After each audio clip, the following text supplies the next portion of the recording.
dengan saya, Ahmad Rosikin, di Lentera Show. Lentera Show kali ini akan membawa tema yang sangat menarik untuk kita semua, yaitu dampak narkoba di kalangan remaja. Kita juga kedatangan tamu spesial pada hari ini. Kita sambut Pak Krisna Anggara.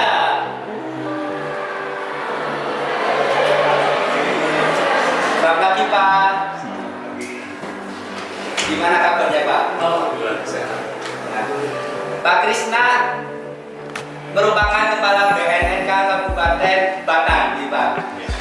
Yang mana BNN sendiri bertugas untuk mencegah dan memberantas penyalahgunaan dan peredaran gelap narkotika. Ya, mau tanya nih Pak, narkoba itu apa sih Pak? Kenapa bisa dikatakan berbahaya? Oke. Pertama kalau ditanya mengenai definisi dari narkoba atau narkotika ya, kita mengacu kepada Undang-Undang Nomor 35 Tahun 2009 tentang narkotika. Di dalam pasal satunya itu dijelaskan bahwa yang dimaksud narkotika itu adalah zat atau obat yang berasal dari tanaman ataupun bukan tanaman, baik sintetis maupun semi sintetis, yang kalau dikonsumsi itu bisa menyebabkan perubahan kesadaran, menghilangkan rasa nyeri, dan menimbulkan ketergantungan. Itu adalah pengertian dari narkotika seperti itu. Jadi kalau misalkan kita lihat kata di awal itu ada kata obat di sini, gitu ya. Berarti sejatinya narkotika ini memang dibutuhkan dalam dunia medis atau dalam dunia pengobatan. Ini memang diizinkan penggunaannya. Nah, yang dilarang itu adalah penyalahgunaan dan peredaran. Jadi kurang lebih definisinya seperti itu. Itu ya Pak. Nah, yang kedua nih Pak, apa sih dampak menggunakan narkoba itu? Oke, kalau kita bicara mengenai dampak dari penyalahgunaan narkoba, secara umum itu kita bisa melihat dari dampak fisik maupun psikis. Ya. Fisik berarti apa yang terlihat di dalam tubuh si penggunanya itu secara sepintas, gitu ya. Kemudian kalau psikis ini memang tidak serta-merta langsung dialami oleh si penyalahgunanya, gitu.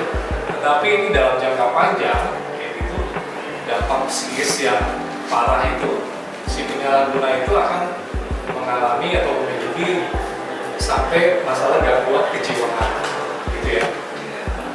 Kemudian kalau misalkan masalah penyakit penyerta, ini juga dimungkinkan, gitu kan, kalau akan dialami oleh si penyalahguna. Contoh misalkan penyakit yang bisa ditimbulkan karena penyalahgunaan narkoba, hepatitis C, kemudian sirosis hati, kemudian HIV/AIDS, gitu, bahkan hingga stroke dan HIV. Itu adalah beberapa gambaran penyakit yang bisa ditimbulkan karena penggunaan narkotika dalam jangka panjang. Berarti dampak itu sangat berbahaya. Iya, betul. Karena memang ada dampak yang bisa kita lihat dari dalam jangka waktu pendek, gitu ya, dan dalam jangka waktu panjang. Dalam jangka waktu pendek jelas, ya, perubahan fisik, perubahan perilaku itu akan dialami itu oleh si penyalahguna itu. Misalkan terjadi perubahan berat badan yang drastis, gitu ya. Kemudian kecenderungan si penyalahguna itu tidak memperhatikan kebersihan. Dampak jangka panjangnya adalah penyakit-penyakit yang tadi saya sebutkan, bahkan hingga gangguan mental dan kematian. Itu yang paling parah. Nah, selanjutnya nih Pak, apa yang mendorong seorang remaja melakukan penyalahgunaan narkoba? Padahal kan dia udah tahu bahwa narkoba itu kan berbahaya Pak. Ya, kalau misalkan ditanya kenapa remaja itu menyalahgunakan narkoba, saya coba mengutip kepada hasil survei yang dilakukan oleh BNN itu di tahun 2018, gitu ya. Survei ini memang sudah cukup lama, tapi menurut saya ini masih relevan dengan kondisi sekarang. Jadi surveinya ini dilakukan kepada 303 responden. Nah, sebanyak 64% gitu ya, itu mengatakan responden ini adalah pelajar dan mahasiswa. Jadi berarti mereka masih masuk dalam kategori remaja dan dewasa awal. Sebanyak 64% itu mengatakan adalah karena mereka ingin coba-coba. Gitu ya. Kemudian 16%-nya itu karena ingin bersenang-senang. Selebihnya itu dari ragam alasannya. Ada yang karena rujukan, rayuan, paksaan, kemudian karena pengaruh stres. Jadi kita bisa simpulkan bahwa lebih dari 50%, sebanyak 64% itu adalah karena faktor coba-coba. Dan ini menarik menurut saya gitu ya.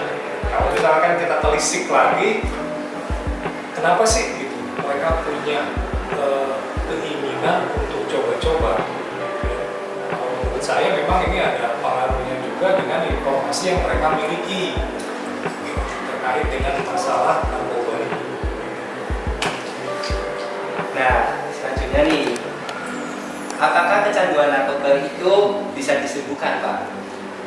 Ya, kalau di dalam dunia rehabilitasi, karena aspek rehabilitasi juga menjadi salah satu tugas kami di BNN.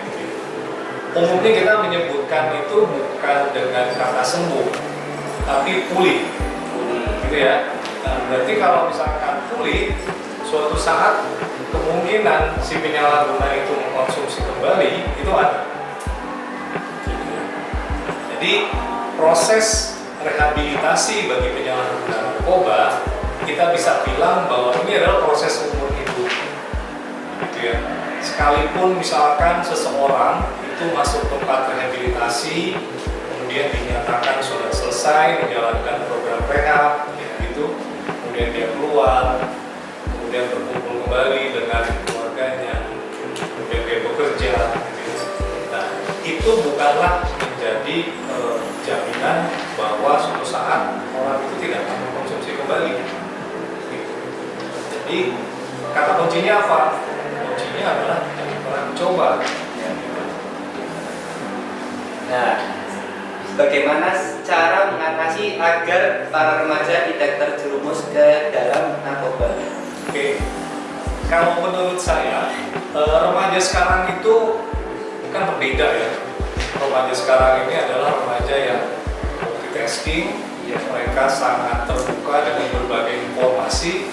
Karena informasi sekarang mudah didapatkan gitu, dari berbagai macam media, termasuk dari smartphone yang sudah mereka miliki. Nah, oleh karenanya remaja sekarang itu mereka harus punya pemahaman yang cukup tentang bahaya dari narkoba. Ini yang saya selalu sampaikan juga, bahwa kita mencari tahu informasi tentang narkoba, kita mengenali narkoba itu apa, bukan berarti bahwa kita itu adalah seorang penyalahguna, gitu ya. Tapi kita harus tahu supaya dengan kita tahu bahayanya itu seperti apa, dampaknya seperti apa, modusnya kayak gimana, kita tahu sehingga kita dapat menghindari. Karena kalau kita bicara tren peredaran narkoba sekarang, ini luar biasa. Tren itu selalu berubah, gitu kan. Jenis-jenis narkotika selalu berubah, modus peredarannya juga selalu berubah, gitu. Dan remaja ini menjadi pangsa pasar yang sangat strategis bagi bandar atau pengedar narkoba. Karena memang kalau kita harus melihat bandar atau pengedar narkoba itu selayaknya seperti seorang pengusaha. Seorang pengusaha itu kan dituntut harus selalu kreatif, menciptakan berbagai macam produk, gitu ya. Nah, kemudian setelah produk mereka ini jadi, mereka harus memasarkan, mereka harus mencari pangsa pasar, gitu. Bandar narkoba juga sama. Mereka memproduksi narkotika jenis baru, gitu. Dan kemudian mereka harus menjual, harus memasarkan ini, gitu. remaja itu menjadi salah satu segmen yang strategis untuk meraih negara. Sehingga remaja zaman sekarang ini haruslah punya informasi yang cukup gitu, mengenai narkoba itu sendiri. Nah, Pak, belum lama ini kan lagi booming nih di berbagai berita bahwa BNN Kabupaten Batang melakukan penangkapan kepada 2 anggota legislatif. Ya. Coba boleh diceritakan nggak, Pak? Ya, intinya dari kasus ini setidaknya memberikan gambaran gitu ya kepada kita semua bahwa ini adalah menjadi bukti bahwa yang namanya masalah penyalahgunaan narkoba itu bisa menimpa siapa saja, gitu ya, menimpa orang dengan status sosial apapun, bahkan termasuk pejabat publik.